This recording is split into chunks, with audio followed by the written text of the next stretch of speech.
he's raised up a whole generation, maybe 2 generations of young people with the idea that they need to serve and they should be citizens. He was very engaging, and his spirit was, you can do this. He was interested. He cared about you as a student and also as a person.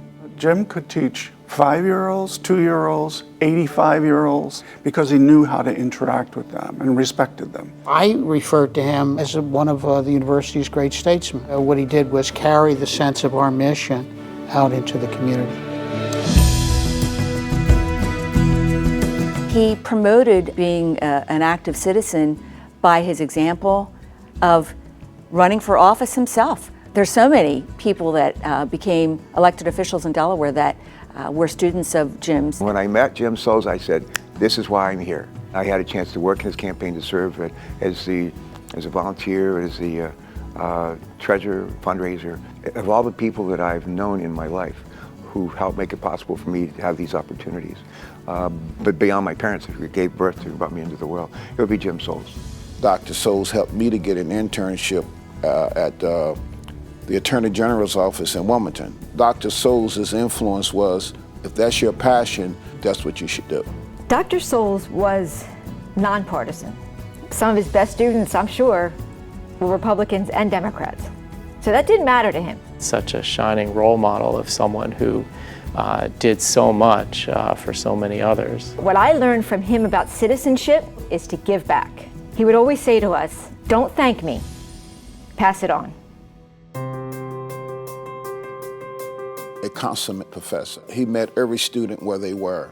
No answer was really a wrong answer, so a lot of diverse views. He had ways of reaching them about their own issues, and that's what he did in class. He would run the gamut and show these kids that this matters. He was a very rigorous and demanding instructor, but he started always from the assumption, right, that people could accomplish so much. The more time you spent around him, the more excited you were about the opportunities in the world and your chance to make a difference. Instantly grabbed his students in to say, be part of this journey with me. Years after his life ended, he's still beloved. He's still with us.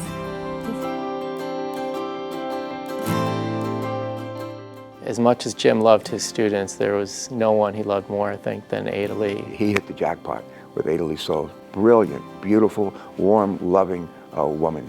And he totally supported her getting involved in politics and becoming, you know, a state representative. And she was an extremely effective state representative for many, many years. He and Ada Lee, they're a wonderful team. I learned so much from them, and I just love them. Jim was authentic. He was the real deal. He believed that that's how we should all be as citizen scholars. In a college academic environment where everything can be so focused on research and publishing, his legacy is his impact on his students. Jim was always great about encouraging students to go learn about government from the inside, and so the fact that one of the legacies of Dr. Soules is the financial support for internships for students, I think, is a very fitting legacy. He really created a lot of disciples in a lot of ways to go out and do good, because we all have an obligation to one another, and I believe that that's his legacy. I think we lead by our example. It's not do as I say, but do as I do. And he was a guy that really walked the talk, and that's one of the many things that I learned from him. I was at his funeral, and all the luminaries of the state of Delaware were in attendance, because that's who he was. Everybody knew he was Mr. Delaware, and a great teacher, a great citizen himself.